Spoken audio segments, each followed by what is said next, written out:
नमस्कार. आज आपण शिकूया स्विच केस स्टेटमेंट सी मध्ये यूज कसे करतात.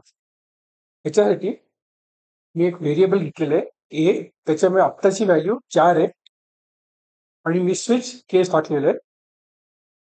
स्विच केसचा सिंटॅक्स असा आहे, स्विच ब्रॅकेटमध्ये whatever is your value, मग डिफॉल्ट बेसिकली ह्याच्यामधले काहीही नसले, सो 1 2 3 4 आणि 5 1 ते 5 जर काही व्हॅल्यूज युजरनी टाकल्या नाही तर त्यांनी काय केलं पाहिजे, तर त्यांनी असं एरर दिला पाहिजे.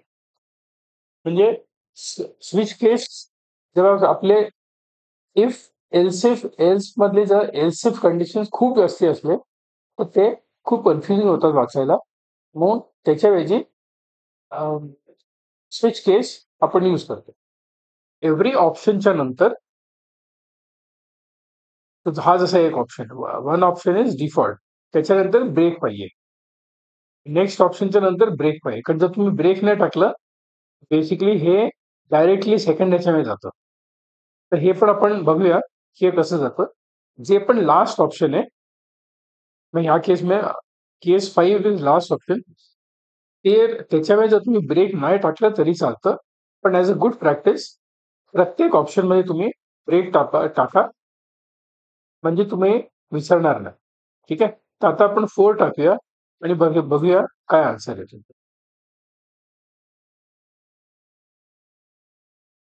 4 सिलेक्टेड आला. ठीक आहे, सो तो इकडे गेला, दिस इज सॅटिस्फाईड, 4 सिलेक्टेड आला. आता आपण 48 टाकूया आणि बघूया आन्सर काय येतं. Invalid choice, enter number between 1 and 5. आता आपण 2 टाकूया, बघूया काय आन्सर. 2 सिलेक्टेड. आता आपण कॉमेंट करूया लाईनला आणि आपण एक इनव्हॅलिड चॉईस घेऊया.